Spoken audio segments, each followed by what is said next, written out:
Simbora estudar Pequenas Narrativas, Dimas Carvalho. Este é um livro de 2006, ali escrito na cidade de Acaraú. Eu sei porque ele é colocado ali, Acaraú 2006. E Pequenas Narrativas, por que Pequenas Narrativas? Realmente porque são pequenas narrativas, é óbvio, né? Mas aqui, se a gente fosse classificar, há contos e há crônicas. Então, nós temos ali alguns contos e algumas crônicas. Eu sempre sou muito sincero nas minhas análises, tá? E assim, como são narrativas curtas e são várias narrativas, eu não vou falar de uma por uma, eu vou fazer um apanhado geral sobre as obras, alguma eu falo ali um pouquinho mais, tá? O primeiro conto chama-se A Casa dos Espelhos Quebrados e a gente já vê algo aqui nesse primeiro conto que ele vai aparecer muito durante esse livro.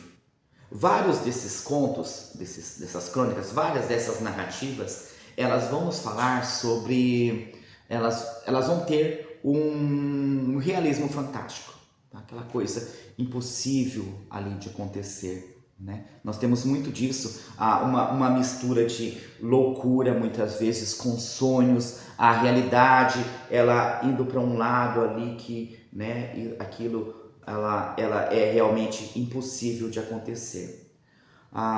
Nós temos ali uma questão na segunda narrativa, né, que ela vai falar sobre a criação do mundo e ele coloca ali que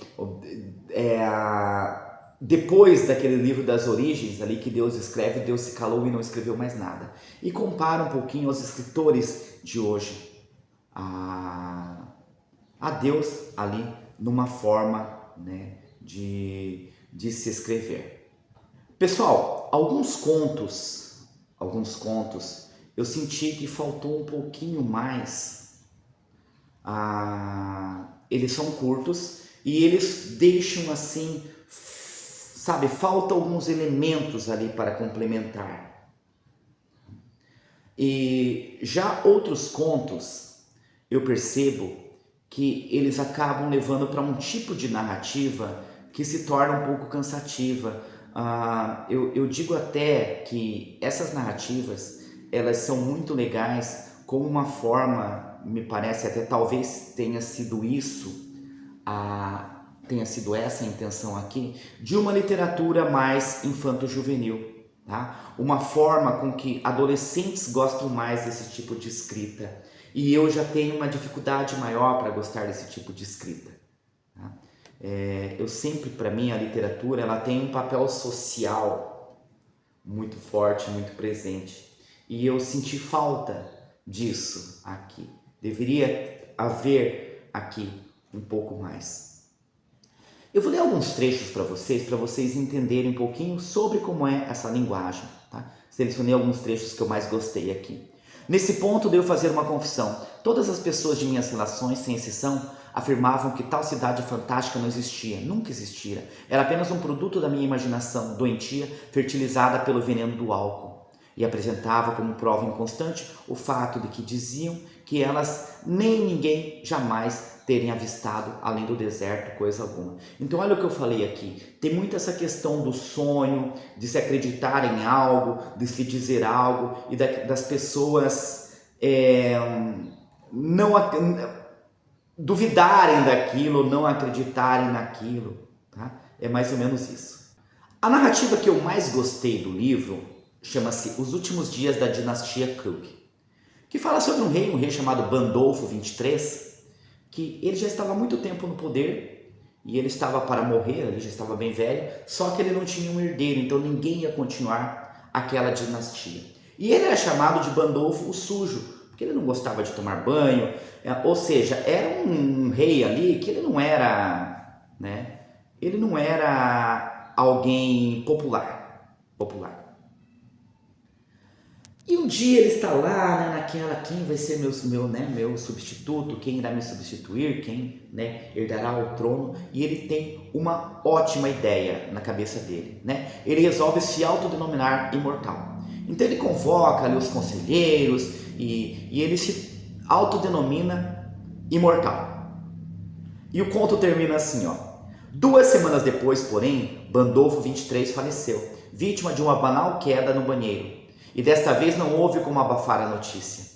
E o exército do norte, que já estava de prontidão, só precisou de uns poucos dias para ocupar e liquidar definitivamente o país que há 50 séculos a dinastia Krug dominava. Então observa, ele se autodenomina imortal e o país é atacado. Quando ele morre, realmente morre, logo depois que ele se autodenomina imortal, ele morre, né? E o país é atacado e, né? Enfim, e acaba ali a dinastia dele.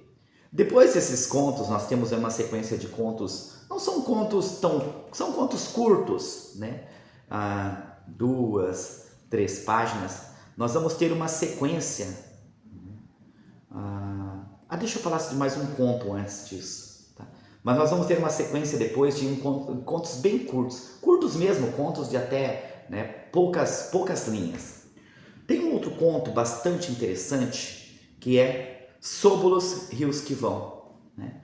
Sobre uma pessoa que sempre, né, esse conto narrado em primeira pessoa, ela estava ali na beira do rio e ela viu um corpo. E logo depois que ela vê aquele corpo e aquele corpo se vai, chega uma garrafa, ele tira a rolha, né? E dentro da garrafa tinha a seguinte mensagem: se você viu um corpo flutuando em direção ao mar, esta mensagem é para você. Se não, desconsidere o que está escrito embaixo. E ele fala, né, que você encontrará outras garrafas neste mesmo local, nesta mesma hora, durante 7 dias consecutivos. Tá? E ali nas garrafas não tem instruções sobre o que ele deveria fazer, né? E ele fala que ele ficou ali, permaneceu ali, né? Desde então tenho permanecido aqui. Nem chuva, nem sol, nem frio, nem sede, nem fome me fizeram abandonar o meu posto. Ganhei fama de esquisito, louco, vagabundo. Nenhuma outra garrafa, com ou sem mensagem, chegou às minhas mãos. Nos últimos 70 anos, porém, quantos corpos mais vi passar em direção ao mar? Ou seja, então ele fica ali 70 anos esperando pelas outras garrafas e aquelas garrafas não chegam. Só que ele vai vendo corpos e corpos e corpos e corpos. Então perceba, aqui é bem um exemplo do que eu falei para vocês. Este conto eu gosto, né? Gostei dele, que vai falando sobre essa questão da loucura, da mistura da loucura, que é algo muito presente. E aí lá no final nós temos alguns contos bem curtos. Por exemplo, nós temos o conto Filósofo Cansado, que tem 7 linhas, tá? Final Feliz, que tem apenas 3 linhas. Final Feliz, né? Final Feliz, com interrogação, final feliz? O aleijado casou com Anã. Primeira filha cega, segunda paralítica, terceira natimorta, a quarta uma flor, eleita hoje rainha do colégio. Pode ser algo meu, mas eu já tenho né? Quando se coloca essa palavra aleijado, eu já fico assim, tá? Então, tem o Koan, né? Que é uma próxima narrativa que ela tem 2 linhas. Koan: ó mestre, falou o discípulo, dê-me uma mensagem.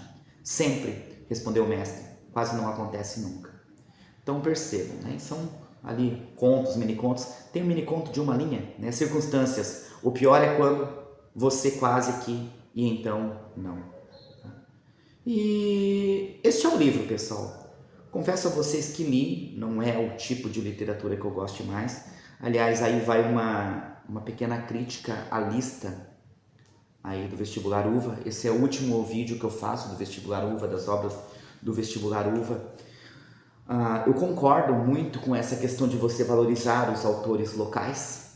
Acho isso uma grande iniciativa. E essa lista, ela traz muitos autores locais e traz José de Alencar, né, que é conhecido nacionalmente, até internacionalmente, e A Rainha do Inoto, né, de Emília Freitas, que é um livro que eu não conhecia, que me surpreendeu. Foi o que mais me surpreendeu aqui nesta lista. José de Alencar, eu não gosto de José de Alencar, né? Quem acompanha o meu canal aqui sabe disso, tá? Até pelas questões da pessoa em si, José de Alencar, como ele colocava isso, né, nas suas obras. E senti falta, já que é para colocar, eu senti falta de mulher aqui. Então, eu acho bacana valorizar, mas deve-se colocar umas outras obras também, né, mais robustas. E poderia se colocar algumas autoras aqui, né? Ana Miranda, uma escritora cearense, reconhecida, né? Muito por Boca do Inferno. Socorro Racioli, também uma outra escritora cearense, E o Ceará tem muita, né? Outra sugestão, né? Por que não colocar Belchior, de repente, as letras de Belchior no vestibular, né? Algumas músicas de Belchior? Alguns vestibulares já fazem isso, tá? Eu não sei, parece que essa lista foi feita por alguém que quis colocar essa lista, tá? Eu não acompanho, né? Não sou cearense, então não acompanho, não tenho proximidade. Eu só fiz fiz essa playlist aqui porque me pediram. Mas parece assim, não sei, parece algo assim, vamos colocar isso aqui. Sei por qual motivo, né? Não sei por qual motivo. A FUVEST colocou só mulheres, né? Então vamos colocar uma lista só de autores aqui do Ceará, né? E dando mais ênfase a autores da região. Para mim não funcionou, fiquei assim, né? Mas é isso. Beleza, pessoal, chegou até o final. Se gostou, deixa o seu like. Se não gostou também, não precisa, e pode me criticar e pode falar que foi, tá? É até legal, às vezes, né, você ouvir outras posições, tá? Sobre isso, tá? Não se inscreveu no canal, ainda se inscreve, claro, se achar que é válido, tá? Espero que vocês tenham gostado. Por hoje é isso e simbora estudar!